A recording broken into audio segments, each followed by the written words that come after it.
सिद्धि की शादी के बाद वो ससुराल चली जाती है। पीछे रह जाती है भाभी रानी।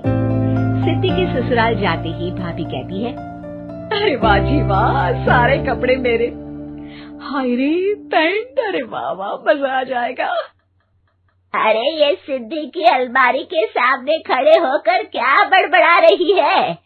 जा जाकर देख मेहमानों को विदाई की मिठाई मिली कि नहीं। अब हाँ माँ जी, क्यों नहीं, लेकिन पहले कपड़े तो बदल लूं। अब रानी आ जाती है सिद्धि के उन कपड़ों में जो वो ससुराल जाने से पहले घर छोड़ जाती है। अरे रानी, कुछ दिन रुक जाती।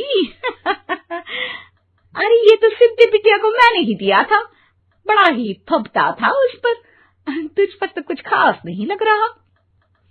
अब वो ना मेरे सारे कपड़े गीले थे तो सोचा पहन लूं। वैसे भी सिद्धि को कौन सा भी पुराने आउटडेटेड कपड़ों को पहनना है। वैसे भी ये सूट तो मैंने तभी पहना था, वैसे खास है भी नहीं ये। हाँ ठीक है, लेकिन ना मेरी सिद्धि पर तो जमता था। सारे मेहमान चले जाते हैं और सिद्धि ससुराल से मायके पहली बार आती है। ओह, अपना घर, अपना कमरा, अपनी अलमारी।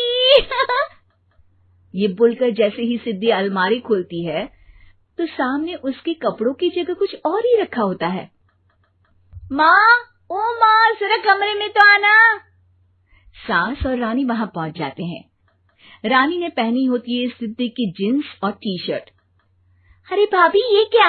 ये तो मेरी बड़ी ही महंगी टी शर्ट है, इसे आपने घर में क्यों पहनी है? अरे बहुत मिलती है दीदी ये चौक की मार्केट में, 150 में। ओ भाभी प्लीज, ये एरोपोस्टल है, 2000 की एक टी शर्ट। ओह, 2000 में तो दीदी 4 साड़ी आ जाए। अब क्या बोलूं?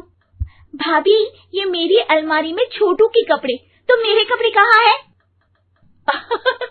मेरी अलमारी में? अब दीदी आपको कौन से पुराने कपड़े पहनने थे? माना भाभी, लेकिन मैं जब घर आती तो यही सब पहनती ना। अरे तुम तो बड़ी कंजूस हो दीदी। खैर, वक्त आता है जब सिद्धि ससुराल के लिए रवाना हो रही होती है। अरे रानी, अंदर से सिद्धि का गिफ्ट ले आ, लड़की पहली बार ससुराल से मायके आई है। रानी अंदर जाती है और एक सिंपल सी साड़ी लेकर बाहर आ जाती है। ये लीजिए माँ जी। सास बेटी को गिफ्ट देकर ससुराल भेजती है। अगले दिन रानी एक सुंदर सी साड़ी पहनकर सामने आती है। अरे रानी, ये तो वो साड़ी है जो मैंने सिद्धि को देने के लिए दी थी जब वो ससुराल ले जाती, लेकिन ये तूने कैसे पहन ली? अरे माँ जी, ये साड़ी तो मुझे बहुत पहले से ही पसंद थी, लेकिन चिंता ना करिए, मैंने सिद्धि के लिए भी अच्छी सी साड़ी दी है। हाँ। तभी सिद्धि का फोन आता है। क्या माँ, कुछ अच्छा तो दिया होता ससुराल ले जाने के लिए। अरे पहले दिखा दिया होता। ये चमकते हुए पैकेट में नौकरानी वाली साड़ी मत दिया करो माँ। अरे बेटे, वो तेरी भाभी ने ना गलती से उससे पैकेट बदल गया। हाँ, मैं कल ही तेरे भाई के हाथ से तेरा वाला पैकेट भेज दूंगी। अरे रहने दो माँ, आई एम श्योर भाभी ने अभी वही साड़ी पहनी होगी जो तुमने मेरे लिए रखी थी।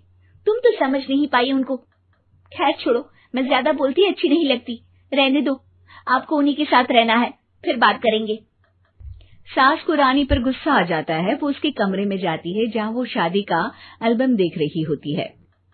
रानी, मार्केट जाकर एक ऐसी ही साड़ी लेकर आ, कल प्रतीक जाकर सिद्धि के घर दे आएगा। अरे क्यों माँ जी, कितनी साड़ी देनी है दीदी को? यहाँ कोई सेल लगी है क्या? अरे चुप कर, मेरे बेटी के हिस्से की साड़ी खुद पहन ली, अब ज्यादा ज्ञान बांट रही है। एक दिन सिद्धि का फोन आता है।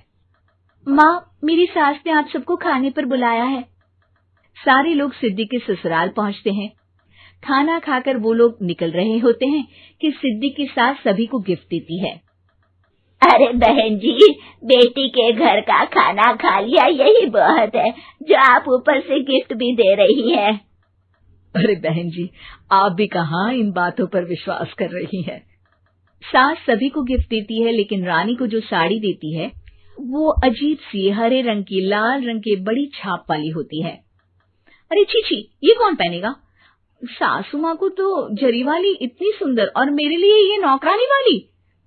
अरे भाभी, दरअसल मैं जब भी घर आती थी आप वापसी में ऐसी ही साड़ी देती थी ना, तो माँ ने सोचा कि आपको आपकी पसंद की ही साड़ी क्यों ना दी जाए। बेचारी रानी, बोलती भी तो क्या। सिद्धि और सास रानी का चेहरा देखकर हंसने लगती है, तो रानी समझ जाती है कि अपने ही बिछाए जाल में वो फंस चुकी है।